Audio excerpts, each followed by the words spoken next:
Welcome back to Diplomacy and Discourse, where we explore the intersection of international relations, human rights, and the policies shaping our world. I'm your host, and today we're examining what UN experts are now calling the world's most severe women's rights crisis. A crisis that's not just persisting, but accelerating in Afghanistan. It's been 4 years since the Taliban's return to power in August 2021. And the situation for Afghan women and girls has deteriorated to levels that many experts believed were impossible in the 21st century. While the world's attention has largely moved on, a generation of Afghan girls is vanishing. Not into thin air, but into forced marriages, stolen childhoods, and shattered futures. Today's episode is based on comprehensive research data from 2024 and 2025. Including reports from UNICEF, UN Women, Human Rights Watch, and numerous other organizations working on the ground. We'll examine the latest statistics, hear from international experts, explore the driving forces behind this crisis, and discuss what the international community is and isn't doing about it. Before we continue, I need to acknowledge that this episode will discuss deeply troubling topics including child marriage, gender-based violence, mental health crises, and suicide. These aren't abstract policy issues. They are lived realities of millions of girls and women. If you need to step away at any point, please do so, and take care of yourself. Let me start with a stark reality. As of December 2024, the United States Agency for International Development reported that the Taliban's ban on girls' education has directly led to a 25% increase in child marriage across Afghanistan. That's not a correlation. That's causation. When you deny girls education, when you deny them a future, you force them into marriages. But statistics only tell part of the story. In July 2025, reports emerged of a 6-year-old girl, a first grader, being sold as a bride. 6 years old. Let that number sink in as we explore how we got here and what happens next. Let's begin by understanding the scope of what we are facing in 2025. If you followed news about Afghanistan before the Taliban's return, you might remember that child marriage rates had been declining. In fact, by 2016, concerted efforts by the Afghan government, international organizations, and civil society had successfully reduced child marriage rates from a high of 62% down to 33%. 20 years of progress. A generation of girls who got to stay in school, who contributed to their family's income, who had hope for their futures. And then, in less than 4 years, nearly all of that progress was erased. Here are the numbers from 2025, and they're staggering. According to a recent data, 28.7% of Afghan women aged 15 to 49 are now married before their 18th birthday, and 96% are married before age 15. But these national averages masks even more disturbing regional variations. In the Ghor province, 50.1% of girls, more than half, are married before age 18. In Uruzgan province, that number is 47.9%. In Bagish, it's 44.7%. We're talking about provinces where being married as a child is more common than not being married as a child. So let me put this in perspective. Afghanistan is a country of approximately 43 million people. Current estimates suggest that there are roughly 1.4 million child brides in the country right now. 1.4 million girls, some as young as 6 or 7, who should be in school, who should be playing with friends, who should be children, are instead trapped in marriages. And it's getting worse. UN Women has issued projections that should alarm every person who cares about human rights. They warn that if the Taliban's ban on girls' secondary and university education continue through 2026, and there's no indication they'll be lifted, Afghanistan will see a further 25% increase in child marriages. This educational blockade is also projected to correlate with a 45% increase in early childbearing among adolescent girls, and a 50% surge in maternal mortality. So think about what that means. We're not just talking about stolen childhoods. We're talking about dead girls. Girls who die in childbirth because their bodies aren't ready for pregnancy.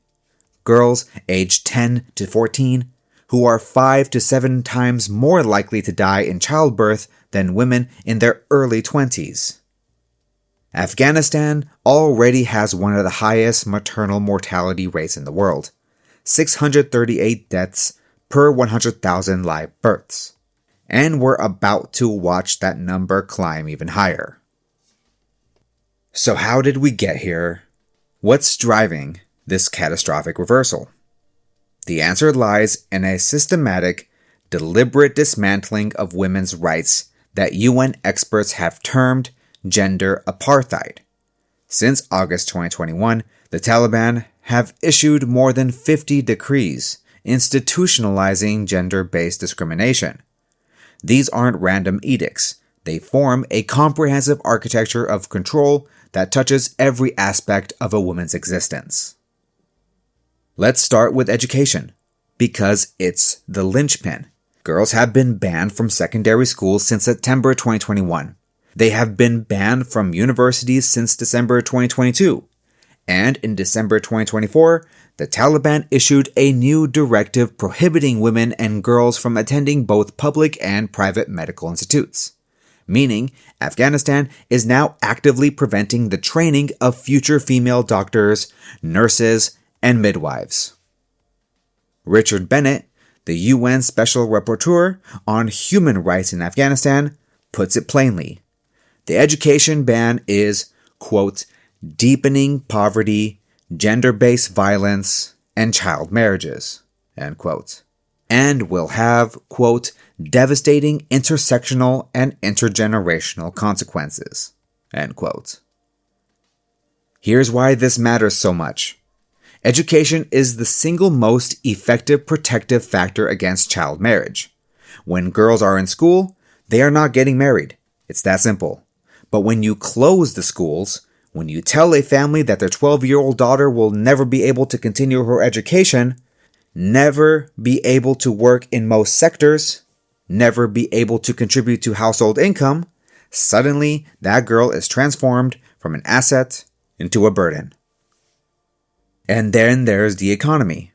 In 2024, 23.7 million people, more than half of Afghanistan's population, required humanitarian assistance, with millions facing emergency levels of hunger. When families are choosing between feeding all their children and survival itself, daughters become commodities. Child marriage has a transactional component, and the economic collapse has amplified this to an extreme. Families receive a dowry or bride price when they marry off their daughters. For a family that hasn't eaten a proper meal in weeks, that money can mean the difference between life and death for their other children. It's an impossible choice, and it's happening millions of times over.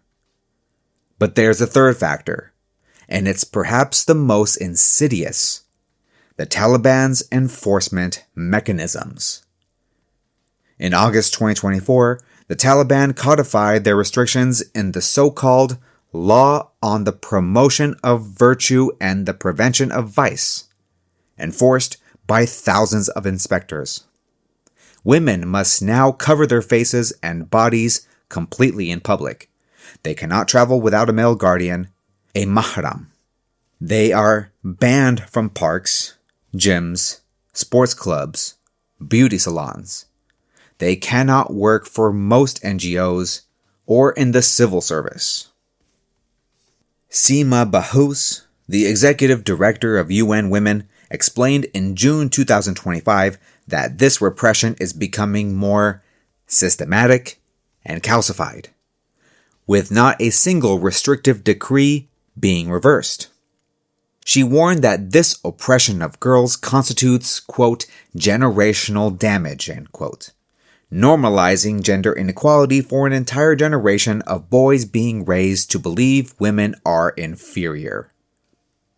When girls have no freedom, no future, no prospects, marriage becomes the only socially acceptable destination. And families, terrified of Taliban harassment, are marrying off their daughters younger and younger to avoid even worse fates. The cases coming out of Afghanistan in 2025 are heartbreaking. Let me share just a few that have been documented. In July 2025, reports emerged of a 6-year-old girl being sold as a bride in rural Afghanistan, a child who should have been starting first grade. This case drew international attention, but it's far from unique. Data from Herat and Baghdis provinces documented not just child marriages, but cases of infants, some as young as 6 months old, being promised or sold into future marriages. In April 2025, Rokhshana Media, an Afghan women's media organization operating in exile, reported the death of a young woman in Ghor province who died by self-immolation in an alleged attempt to escape a forced marriage. She chose burning to death over the marriage her family had arranged. So let me be clear about what these girls are facing. The most common age for marriage in contemporary Afghanistan is between 15 and 16, but the practice extends much younger. And here's the legal nightmare. Afghan civil law technically sets the minimum marriage age at 16 for females and 18 for males.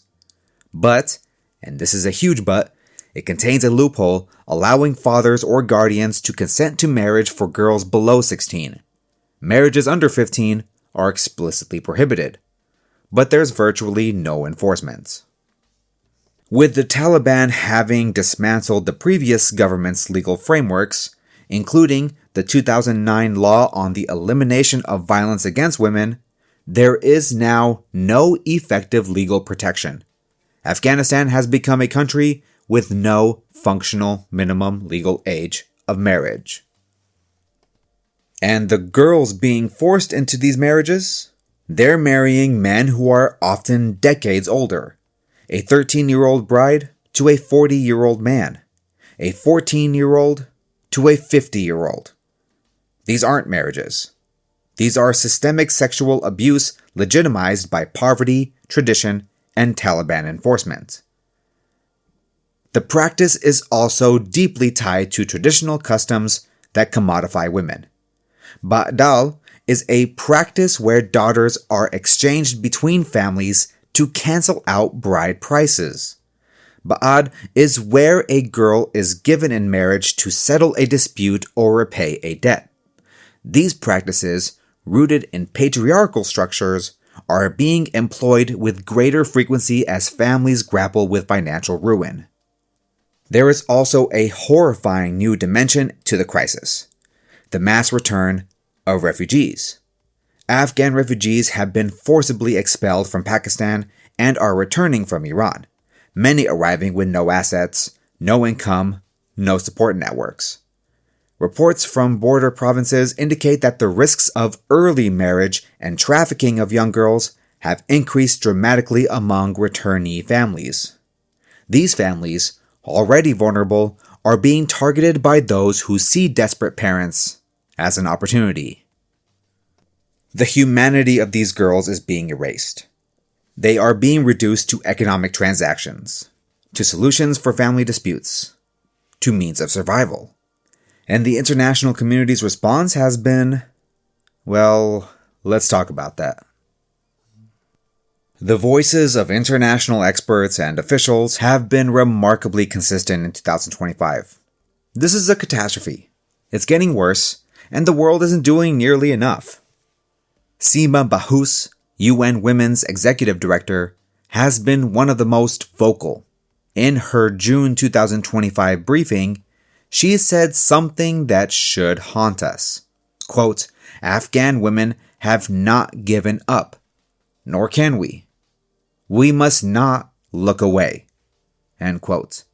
But she has issued a stark warning about the long-term consequences. She emphasized that the oppression isn't just harming girls, it's creating quote-unquote generational damage. By raising boys in a system that teaches them women are inferior, valueless, and exist only to serve men. Richard Bennett, the UN Special Rapporteur, has gone even further.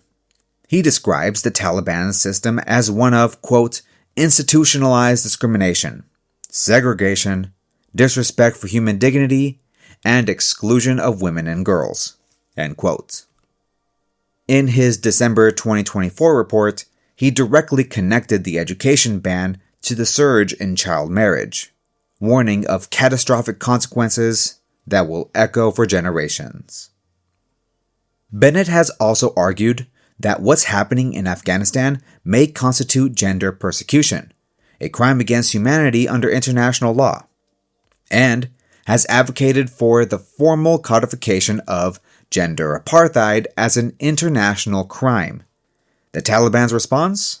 They banned him from visiting Afghanistan in September 2024. Let's talk about what these girls are actually facing beyond the marriages themselves. The mental health crisis is unprecedented. A UN Women's Survey from 2025 found that 68% of Afghan women described their mental health as bad or very bad. 68%. More than 2/3 of the entire female population is in psychological distress. The same survey revealed that 8% of respondents knew a woman or girl who had attempted suicide. And remember, these surveys face massive underreporting. The Taliban suppress information about suicide. Medical professionals can't officially record deaths by suicide.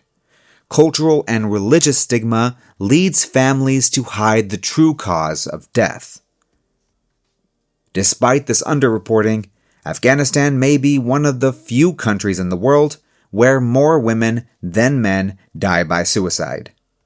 Fawzia Kufi, the former deputy speaker of the Afghan parliament, stated in 2022 that, quote, every day there is at least 1 or 2 women who commit suicide for the lack of opportunity, for the mental health, for the pressure they receive, end quotes. Child marriage is a direct contributor to this mental health catastrophe. Girls forced into early marriage are thrust into roles they are psychologically unprepared for. They are subjected to domestic violence and abuse with no recourse. The trauma of early pregnancy and childbirth, combined with the loss of childhood and autonomy, is a pathway to severe depression and suicidal ideation. One young woman who attempted suicide after her language center was shut down said that it was her, quote-unquote, last hope. When you steal every hope from a person, when you strip away their education, their work, their freedom, their future, what are you leaving them with except despair? So what is the international community doing? The answer is some things, but nowhere near enough. Let's start with the positive developments, because they matter.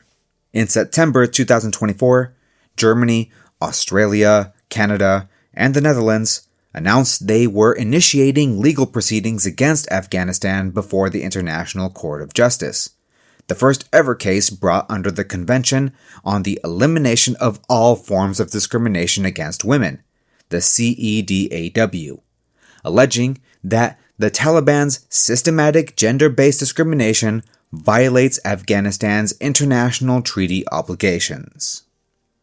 Then, in January 2025, the International Criminal Court took a significant step by issuing arrest warrants for Taliban leaders, charging them with persecution on gender grounds, a crime against humanity.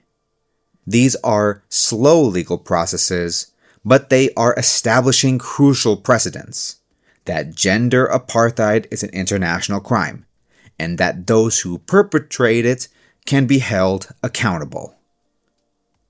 On the ground, humanitarian organizations continue their life-saving work. UNICEF is operating community-based education classes and early learning initiatives that reached over 341,000 children in 2025, 65% of whom were girls. These informal schools are among the few remaining avenues for girls to continue learning. UNICEF also runs cash assistance programs, providing vulnerable families with direct financial support to help them resist the pressure to marry off their daughters. UN Women is supporting Afghan women-led organizations, the frontline responders in communities. They are providing funding, technical support, and amplifying women's voices internationally.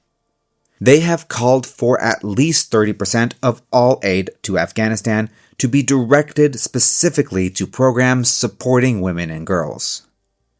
But here's the devastating reality. None of this is adequately funded.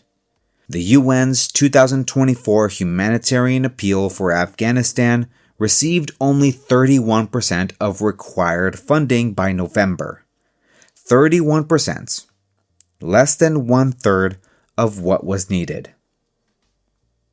The consequences of this funding crisis are catastrophic. In 2025, UNICEF reported that funding cuts had forced the closure of over 200 child-friendly spaces, vital lifelines for vulnerable children. These spaces provide safety, psychological support, education, and protection. They're now gone. A March 2025 survey of Afghan women-led organizations found that nearly 40% had all their donor-dependent projects on hold, and 1 in 3 said they could no longer effectively reach women and girls in their communities. We are watching the collapse of the last remaining support systems. And there's another massive obstacle: the Taliban themselves. In December 2022, they banned Afghan women from working for NGOs. They extended this to the UN. This means it's nearly impossible to deliver aid to women and girls, because it's culturally and practically impossible to reach them without female aid workers. The Taliban have created a deliberate paradox. The people who need help most cannot be helped. But here's what gives me some hope, and it's important we end on this. Afghan women have not given up. Despite everything, they continue to resist.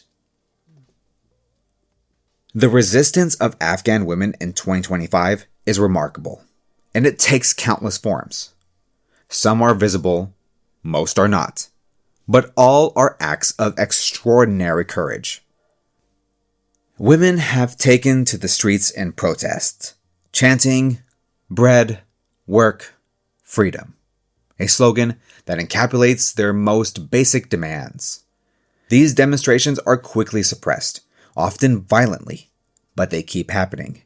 Each protest is a declaration. We exist. We refuse to be erased. We will not be silent. Other forms of resistance are quieter, but no less powerful. Women are running clandestine schools in their homes, risking arrest and punishment to ensure girls can continue learning. They are creating micro-enterprises and leveraging online platforms to generate income and maintain economic independence. They are serving as frontline humanitarian workers, as well as teachers and medical professionals, who are continuing to serve their communities against all odds. They are serving as frontline humanitarian workers, teachers, and medical professionals, continuing to serve their community against all odds. And here's something crucial. Afghan society itself hasn't abandoned these values. A 2025 door-to-door survey revealed that 91% of Afghans surveyed, including 88% of men, reported that the Taliban do not share their values when it comes to educational opportunities for girls. 91%. This isn't a foreign imposition. This is what Afghans themselves want. A UN Women Gender Alert from August 2025 noted that despite overwhelming obstacles, over half of the women surveyed in early 2025 reported feeling hopeful that they could achieve some of their future aspirations. In the midst of gender apartheid, in the midst of having every freedom stripped away, more than half still have hope. That hope is not naive. It's an organizing principle, a form of resistance, a lifeline. But hope alone isn't enough. These women need the world to stand with them, not just in words, but in sustained, concrete action. So what can be done? What should be done? First, the international community must center women's rights in every engagement with Afghanistan. The Taliban may not be going anywhere in the near term, but that doesn't mean we normalize their atrocities. Every diplomatic contact, every aid negotiation, every policy decision must include non-negotiable demands for the restoration of women's rights. Second, funding for humanitarian organizations, especially Afghan women-led organizations, must be dramatically increased. These organizations are the lifeline. When we defund them, we abandon millions to their fate. UN Women has called for 30% of aid to focus on women and girls. That should be the floor, not the ceiling. Third, countries must create pathways for Afghan girls and women to access education and refuge abroad. When a girl's only choice are forced marriage or suicide, offering a third option, education, safety, hope, can save their life. Fourth, we must support the legal efforts underway at the International Court of Justice and the International Criminal Court. Gender apartheid must be recognized formally in international law. The Taliban leaders must know they will face consequences for these crimes against humanity. And finally, and this might be the hardest thing, we must not look away. Afghanistan cannot be allowed to become yesterday's news. These girls matter. Their lives matter. Their futures matter. Before we close, we need to add an important 2026 update to this conversation. When this episode was first drafted at the end of 2025, the warning signs were already unmistakable. Bans on girls' education, deepening poverty, shrinking humanitarian access, and rising child marriage risks. In 2026, those warning signs have not eased. They have hardened. As of the latest available demographic data, child marriage in Afghanistan remains at crisis levels. UNICEF reports that 28% of Afghan women aged 15 to 49 were married before age 18. More granular, provincial findings published by Girls Not Brides shows extreme concentration in specific regions. 50.1% in Ghor, 49.6% in Farah, and 48.6% in Nimroz. Economic inequality remains a major driver, with 43.6% of girls in the poorest households married before 18, compared with 17.5% in the richest households. What changed in 2026 is not that the crisis suddenly appeared.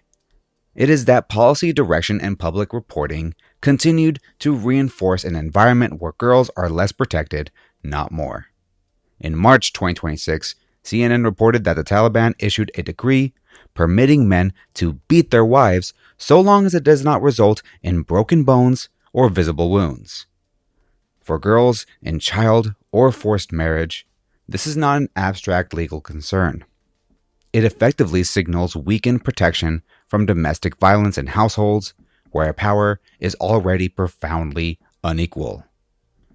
Then, in April 2026, reporting from the DID press described Taliban Decree No. 17 in Herat presented as a measure to simplify marriage and reduce wedding costs.